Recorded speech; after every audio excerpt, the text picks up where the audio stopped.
Assalamualaikum warahmatullahi wabarakatuh, saudaraku yang dirahmati Allah. Tradisi wakaf itu tradisi yang sudah sangat mengakar dalam sejarah peradaban umat Islam sejak zaman Rasulullah sampai hari ini. Saya ingin menyebut beberapa di antaranya adalah wakaf di bidang pendidikan dan wakaf di bidang kesehatan. Bayangkan, orang yang wakaf tanah, kemudian di atas tanah itu dibangun perguruan tinggi, dibangun sekolah, dibangun laboratorium, dibangun madrasah, dibangun pesantren, di mana tempat itu mendidik generasi ke generasi, ya, ribuan, puluhan ribu, bahkan jutaan orang sepanjang masa. Berapa pahala yang akan terus mengalir kepada orang yang wakaf. Dan ternyata murid-murid dari yang sekolah tadi, kemudian dia menjadi orang, ya, dan dia mengembangkan lembaga pendidikan lagi di tempat lain, hasil didikan dari sekolah yang tanahnya tadi wakaf, berapa pahala yang mengalir juga kepada yang wakaf itu.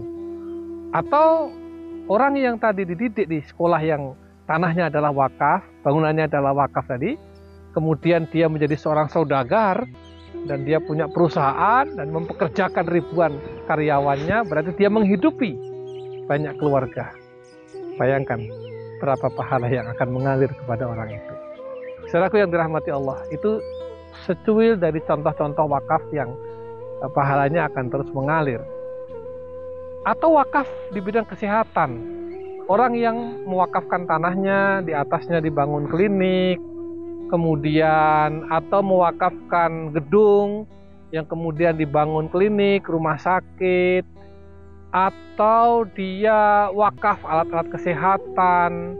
Bayangkan kalau yang diobati itu adalah seorang guru, seorang ulama yang kemudian dia sehat dan dia melakukan ceramah, mendidik, mengajar, dan mencerahkan umat.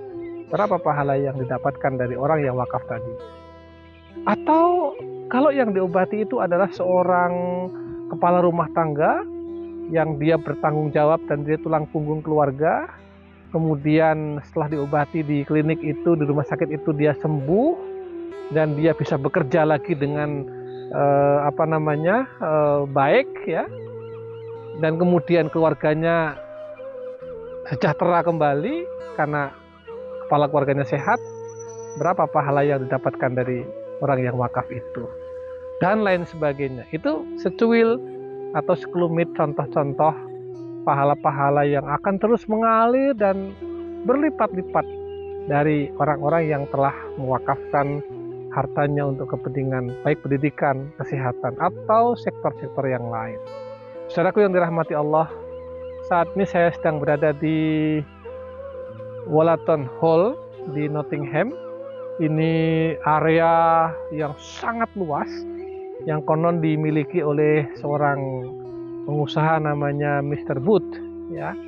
Dia pengusaha di bidang farmasi dan kini banyak toko-toko obat farmasi yang dia miliki di Inggris ini. Tanah seluas ini sampai ke ujung sana, dan di sana ada Nottingham University. Itu adalah tanah dia yang kemudian diserahkan kepada council.